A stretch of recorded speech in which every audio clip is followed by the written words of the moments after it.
레위기 19장 오늘 1절부터 18절까지 말씀 묵상합니다. 우리가 레위기 그러면 동물의 제사들을 자세하게 설명하는 그런 이야기가 나오기 때문에 그냥 읽기도 힘든 내용이지만 사실 이렇게 하나하나 따져보니까 오늘 같은 본문도 나오고 너무나 정말 은혜로운 그런 성경 말씀 아닙니까? 그렇죠? 구약에 이렇게 정말 너무너무 따뜻한 하나님의 말씀이 기록되어져 있습니다. 어제에 이어서 오늘 우리가 19장 말씀을 보는데 많은 성경학자들이 이 레위기 19장이 레위기 전체에서 가장 중심되는 그런 내용이 아닐까라고 얘기를 합니다. 특별히 거기 어저께도 말씀을 드렸지만 2절 말씀, 너희는 거룩하라, 이는 나 여호와 너희 하나님이 거룩함이니라. 이 말씀이 레위기 전체의 가장 중심적인 그런 구절이다라고 이야기들을 합니다. 레위기는 거룩에 대한 책이죠. 그래서 거룩하신 하나님이 이 백성들 안에서 그들 안에서 이렇게 계시기 때문에 그들이 하나님을 정말 이렇게 거룩하게 예배를 해야 되고, 그래서 성소를 거룩하게 정말 짓고 지켜야 되고, 그리고 하나님 앞에 나올 때는 거룩한 그런 제사를 드려야 되고 죄 사함을 받아야 되고, 더 나아가서는 이제 그들의 삶이 또 거룩한 하나님을 모시고 살아가는 백성들답게 그들의 삶이 거룩해야 되는 것을 가르치는 그런 말씀입니다. 그래서 참 어떻게 보면은 이 백성들을 거룩함으로의 초대다 이렇게 볼 수가 있죠. 백성들을 하나님의 거룩하심 앞으로 초대하는 것이 그런 내용이 레위기 말씀이다. 사실 그것은 엄청난 초대죠. 너희는 거룩하라. 왜냐하면 나 여호와 너희 하나님이 거룩하기 때문에 그렇다. 마치 자녀들한테 너희가 부모를 본받아라 라고 말씀하시는 것 같이 그렇게 굉장히 그 백성들을 향한 그런 특별한 그런 정말 특혜를 또 이제 그런 초대를 하시는 것을 우리가 볼 수가 있습니다. 특별히 히브리서 12장 우리가 최근에 말씀을 묵상했지만 자식을 훈계하시는 그런 아비의 심정과 같은 그런 모습을 정말 볼 수가 있죠. 나 여호와 너희 하나님이 거룩하기 때문에 너희도 거룩해라. 거룩해라. 그래서 하나님은 정말 너무나 지극히 당신의 백성들의 그런 그 삶 속에 정말 이렇게 관심이 굉장히 많으신 것이죠. 당신의 그 성품을 그대로 그 백성들한테 정말 전달해 주기를 원하시고 그들이 그것을 본받기를 원하시는 그런 하나님이신 것을 알 수가 있습니다. 굉장히 퍼스널 하시는, 굉장히 개인적인 그런 분이시죠. 구체적이고 실질적이고 개인적인 그런 백성들이 그런 관계를 맺기를 원하신다는 것이죠. 나 여호와 너희 하나님. 여호와라는 이름은 하나님의 개인적인 이름이시고 언약의 이름이시죠. 그래서 너희 하나님이다 내가. 그러니까 너희와 나와 그런 구체적인 관계를 맺고 있는데, 그런 언약의 관계를 맺고 있으니까 너희는 그 정말 나를 본받아서 너희의 삶 속에 거룩함을 배우고 나타내라 라고 말씀을 하십니다. 그것을 모세한테 얘기하시고 그것을 이스라엘 자손 전체에다가 얘기하라고 그럽니다. 그죠? 이스라엘 자손의 온 회중에게 말을 하라. 이스라엘 백성들 중에 몇 명 이렇게 뽑아서, 잘난 사람 뽑아서, 싹수 있는 사람들 뽑아서 무슨 특수반을 만들어가지고 너희만 그렇게 해라 이렇게 말씀 안 하시고 이스라엘 온 회중에게 말씀하십니다. 아멘. 차별하지 아니하시고 모든 정말 부자든 가난한 자든 남자든 여자든 종이든 자유인이든 상관없이 그들 모두를, 온 사람들을, 온 회중을 불러서 심지어는 거류민까지 다 포함해서 그렇게 말씀하시는 거예요. 굉장한 초대죠. 자, 그러면서 3절에 너희 각 사람은 부모를 경외하고 나의 안식일을 지키라 이렇게 시작을 하십니다. 자, 그래서 이 19장 내용은 그 십계명 이야기랑 굉장히 많이 이렇게 연결되어집니다. 그리고 구성도 그렇게 되어 있습니다. 십계명이 제일 먼저 나온 우리가 성경이 출애굽기 20장 아닙니까? 그죠? 거기도 보면은 나 하나님께서 너희를 애굽 땅에서 불러낸 하나님이다 그러시면서 첫 번째 계명, 두 번째 계명 이렇게 10계명을 주지 않으셨습니까? 그런 것처럼 여기도 하나님께서 당신이 어떤 분이신 것을 밝히시고 그 다음에 그들에게 명령을 주시는데 재밌게도 10계명에 1계명, 2계명 이렇게 쭉 순서대로 나가지 않으시고 부모를 경외하고 나의 안식일을 지키라. 몇 계명입니까? 제5계명과 제4계명을 언급을 하세요. 그렇죠? 자, 그러시면서 그 뒤에 구체적인 내용을 말씀을 시작하십니다. 4계명부터 말씀하신 것도 아니고 5계명부터 말씀하시고 4계명을 말씀하세요. 1, 2, 3계명은 뒤에 나옵니다. 자, 어떻게 보면은 이 레위기 19장의 이야기는 앞에 이미 하나님 앞에 예배를 드리는 것들을 얘기가 나온 다음에 이제는 수평적인 그들 안에서의 어떤 거룩함, 그들의 백성들 삶 속에서의 거룩함을 정말 강조하는 그런 내용 아닙니까? 그렇기 때문에 이 10계명 중에서도 그 가장 어떻게 보면 중심에 있는 4계명과 5계명이 중심에 있지 않습니까? 그래서 10계명이 이렇게 돌판 두 개로 이렇게 나눠지듯이 앞쪽은 하나님을 향한 것이고 뒤쪽은 서로를 향한 것 아닙니까? 그렇죠? 이웃을 향한 것이에요. 그래서 수직적이고 수평적인 내용이 나오는데 그 중간을 꽉 잡고 있는 것이 4계명과 5계명이었어요. 그렇죠? 그렇기 때문에 그 4계명과 5계명을 더 중요시 이렇게 앞장서서 설명을 하는 것 같다는 것이죠. 그 중에서도 5계명을 먼저 이야기를 합니다. 그래서 서로의 그런 서로 간의 삶 속에서의 어떤 그런 윤리적이고 그런 어떤 하나님 앞에서의 거룩함의 삶을 시작하는 데 있어서 가장 중요한 것이 바로 부모를 경외하는 것이다. 너희 각 사람은 부모를 경외하라. 왜냐하면 부모님은 구체적으로 우리의 삶 속에서 하나님을 대변하는 분들이십니다. 아멘. 그래서 우리 부모님들을 공경해야 돼요. 하나님이 안 보이시는 하나님, 그렇죠. 그 권위를 우리가 어떻게 인정하느냐? 눈에 보이지 아니하는 하나님을 우리가 잘 공경한다는 것은 눈에 보이는 우리에게 생명을 주신 그 부모님을 경외하는 것으로 나타내야 된다는 것이에요.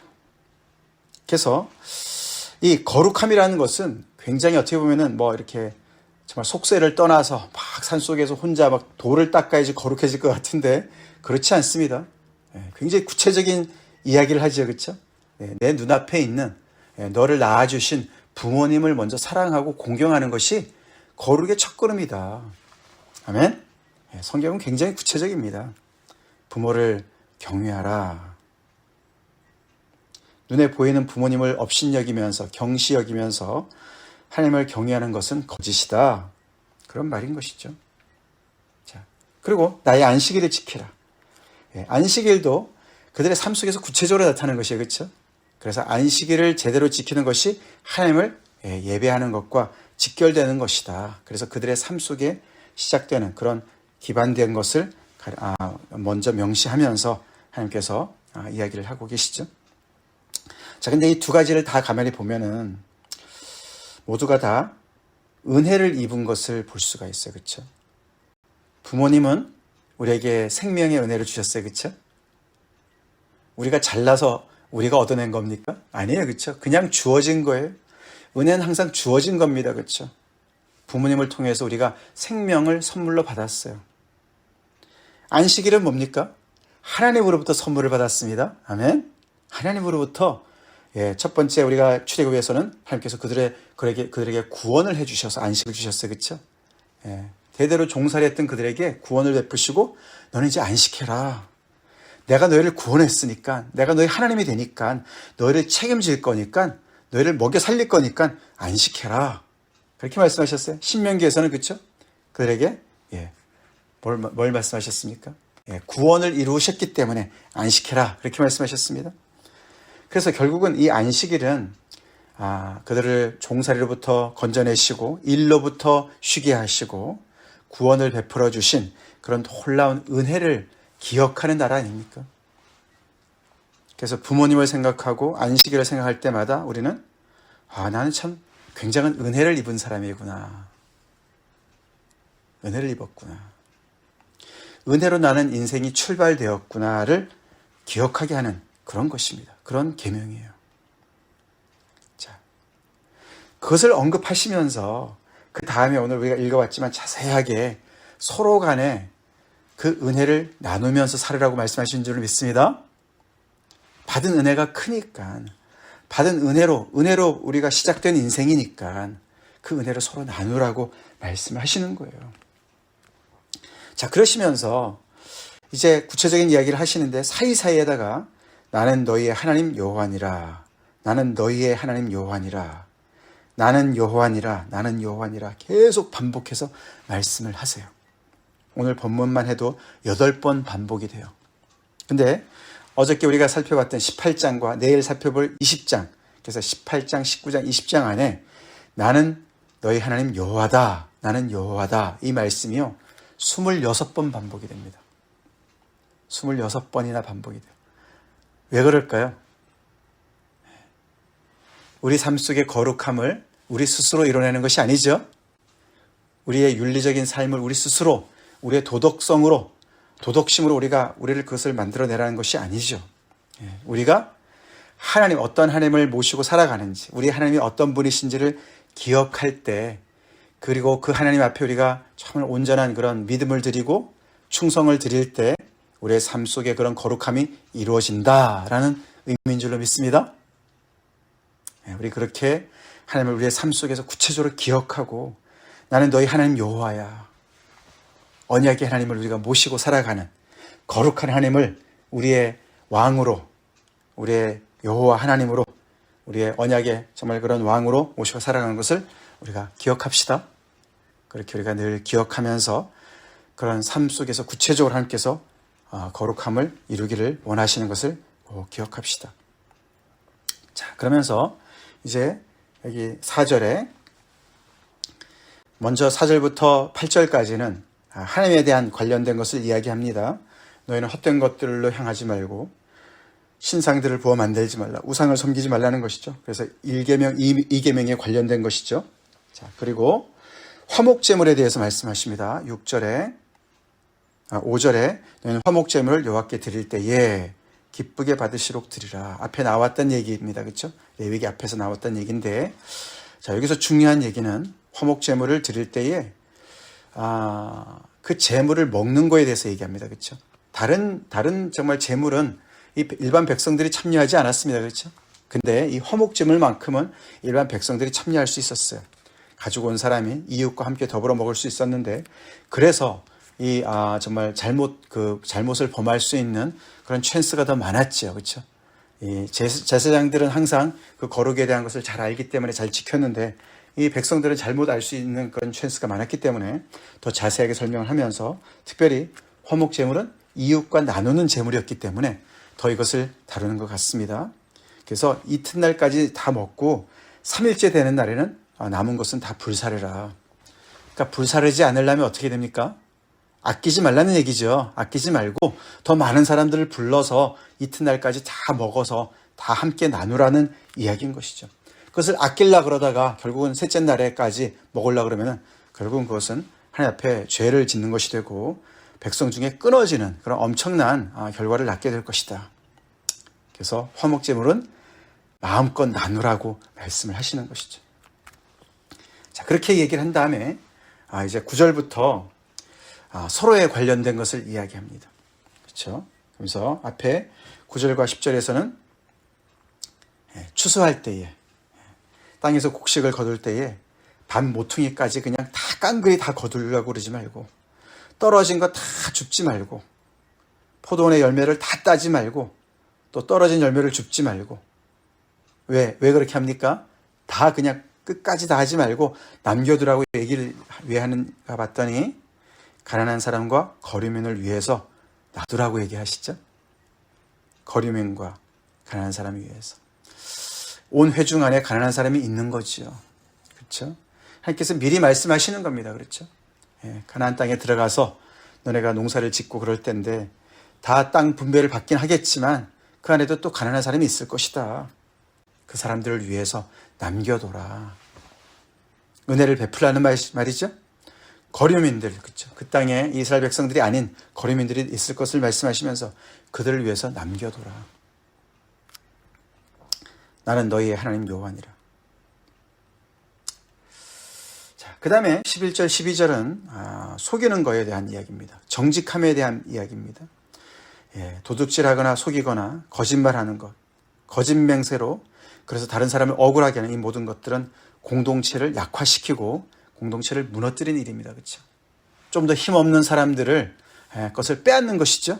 그들의 명예를 빼앗고 재산을 빼앗고 거짓말로 그렇게 공동체를 힘들게 하지 말으라고. 그러면서 하나님의 이름을 욕되게 하지 말아라. 맹세할 때 하나님의 이름을 거명하는 거죠. 거론하는 것이죠. 그래서 그렇게 욕되게 하지 말라. 나는 여호와다. 나는 너희의 언약의 하나님이다.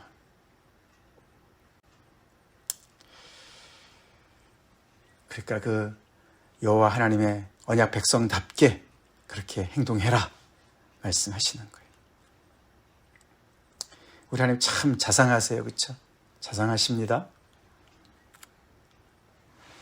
우리의 삶에 이렇게 지극히 정말 세세한 것까지 다 관심을 두시는 거예요. 추수할 때 어디까지 하라고 말씀하시는 거 아닙니까? 그렇죠? 모퉁이는 그냥 남겨두라고.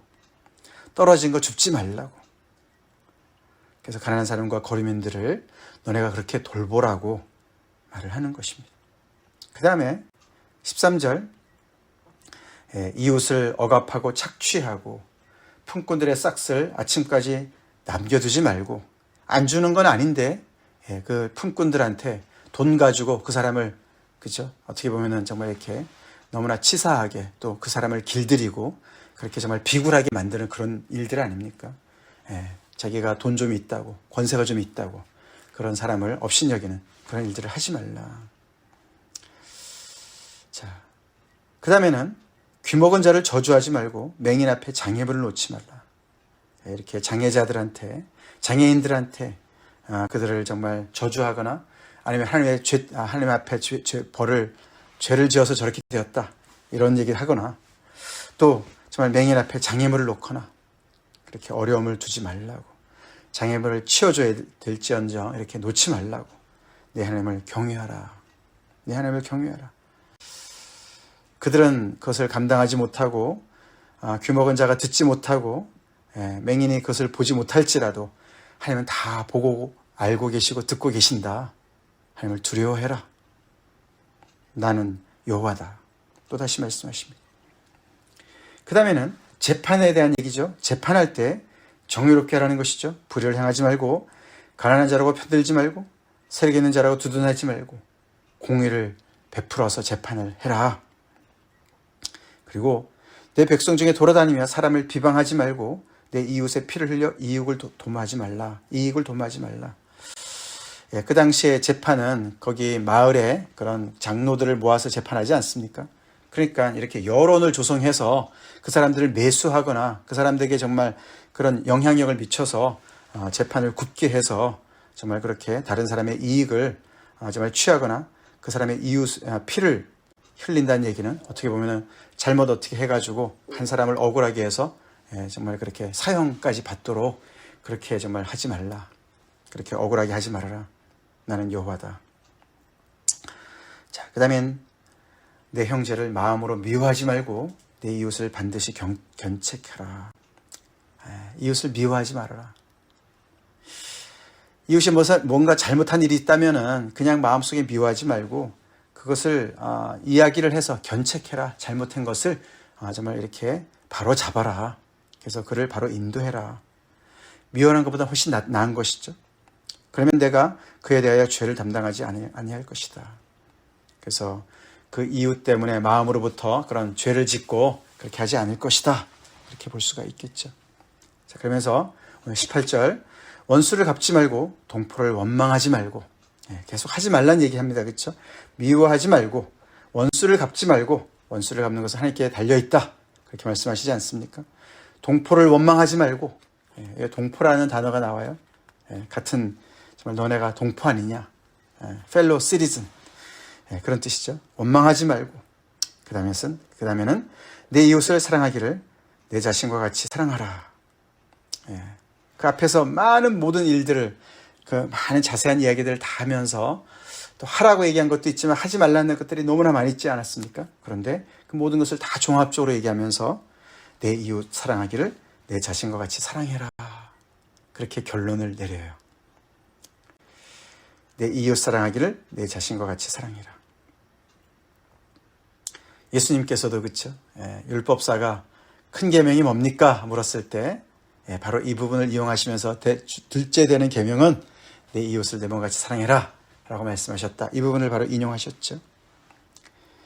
그래서 결국에 앞에서 이야기한 모든 것들을 종합해서 내 자신과 같이 사랑해라, 이웃을. 그 말씀은 무슨 말씀입니까? 부모가 너를 사랑하시듯이. 그렇죠? 자식 사랑하는 부모, 그렇죠? 부모님이 다 자식 사랑하지 않습니까? 그런 사랑을 받고 살아야 하지 않습니까? 그래서 부모로부터 사랑을 받는 너 자신, 하나님으로부터 사랑받는 너 자신, 그런 자신을 알지 않느냐. 그것처럼 너도 이웃을 사랑해라. 그렇게 말씀을 하십니다. 다시 말해서 내 자신과 같이 사랑해라. 내 자신이 무엇입니까? 내가 무슨 가치가 있습니까? 사실 따지고 보면 가장 근본적인 가치는 우리 한 사람 한 사람이 사랑받을 자격이 있다라고 한다면 그것은 하나님의 형상대로 지음받았기 때문입니다. 아멘? 하나님의 형상대로 지음받은 존재이기 때문에 그런 것이죠. 그래서 내 자신도 이렇게 정말 사랑받을 자격이 있다고 하면 자격이 있는 것이고, 그것 똑같이 옆에 있는 이웃 한 사람 한 사람도 다 사랑받아야 될 줄로 믿습니다. 그래서 이웃을 내 자신과 같이 사랑하라는 말씀이 성립이 되는 것이에요. 그러면서 나는 여호와다, 그렇게 말씀을 하십니다. 사랑하기 때문에 이렇게 곡식을 거둘 때도 또 정의롭게 살아야 되는 것도, 이웃을 착취하고 억압하지 말아야 되는 모든 것들이 다 사랑하기 때문에 그런 부정적인 것들을 하지 말고 더 긍정적으로, 적극적으로 그들을 내 자신과 같이 돌보고 사랑해라. 너가 사랑받는 존재가 아니냐. 너를 낳아주신 부모님으로부터 사랑을 받고 너에게 안식을 허락하신 하나님의 사랑을 받고 있는 존재가 아니냐. 그와 똑같이 다른 사람도 소중히 여기고 그렇게 대우해라. 하나님께서 이렇게 당부하시는 거예요. 말씀하시는 겁니다. 어저께는 우리가 18장에서는 애굽의 풍속을 따르지 말고 가나안의 풍속도 따르지 말고, 그렇죠? 너는 오직 하나님의 말씀을 따라 순종해라. 그들은 세상을 향해서는 계속해서 NO! 세상은 틀렸어. 세상을 본받지 마라. 그렇게 하나님께서 말씀하시는 것이고, 대신 어디를 본받으라고요? 누구를 본받으라고요? 하나님을 본받으라고. 하나님의 말씀에 순종하고 하나님을 본받으라고. 세상을 본받지 말고 세상을 정말 역행해서 그렇게 세상에서 거룩함을 이루라고 말씀하시는 그 핵심에 이웃을 내 몸과 같이 사랑해라. 그렇게 말씀하시는 겁니다. 오늘날에도 예수 안 믿는 사람들도 얼마나 인류애를 외칩니까? 그렇죠? 그래서 자선사업 많이들 합니다. NGO 같은 거 정말 세워서 그렇게 정말 난민들과 엄청나게 어려운 사람들을 많이 돌보지 않습니까? 그래서 그들이 이웃사랑을 어떻게 보면 우리 크리스천들보다 더 잘하는 것 같습니다. 그렇죠? 그렇지만 그 이웃사랑이 제대로 성립이 되려면 하나님을 사랑해야 됩니다. 이웃사랑은 하나님의 사랑으로부터 옵니다. 사랑으로부터 와요. 하나님의 사랑이시기 때문에. 그래서 우리 그리스도인들은 제대로 이웃을 사랑할 수 있는 정말 그런 포텐셜을 가지고 있는 사람들이에요. 우리가 이웃을 제대로 사랑해야 됩니다. 사랑해야 돼. 이웃을 사랑하는, 눈에 보이는 형제를 사랑하지 않고 하나님을 사랑한다는 거 거짓말이다. 야고보서에서 그렇게 말씀하지 않습니까? 우리 서로 간에 이웃을 돌보면서, 이웃을 사랑하면서 하나님의 거룩하심을 우리가 본받읍시다. 이뤄나갑시다. 하나님이 정말 그 높으신 뜻으로 우리를 초대하시는 거죠. 우리 그렇게 서로를 대우합시다. 저 사람도 저렇게 하는데 그런 거 따라 하지 말고 하나님께서 구체적으로 말씀하신 것들을 잘 우리가 정말 귀담아 듣고 하나님을 경외하고 내가 어떤 하나님을 섬기고 있는지 다시 한번 우리가 삶 속에서 잘 그것을 기억하고 그대로 우리가 살아갑시다. 다 같이 기도하시겠습니다. 하나님 감사합니다. 오늘도 은혜로운 하나님의 말씀, 레위기 말씀 19장 말씀을 통해서 우리를 거룩함으로 초대하신 하나님을 제가 듣습니다. 아버지, 세상의 풍조를 따라가지 않게 하시고 거룩하신 하나님께서, 우리의 여호와 하나님께서 내가 거룩하니 너희도 거룩하라고 이렇게 아버지 명령하신 것을 우리가 초대로 받고 아버지 우리의 삶 속에 구체적으로 순종하기 원하고, 특별히 아버지 이웃을 사랑하는 그 일에 열심을 내길 간절히 기도합니다. 하나님을 사랑하고 이웃을 사랑하는 그 아버지 큰 두 계명을 온전히 이루는 아버지라며 그런 저희들의 삶이 되게 하시고 아버지 우리 성도들 다 되게 하여 주시옵소서. 예수님 이름 받들어 간절히 기도 올려옵나이다. 아멘.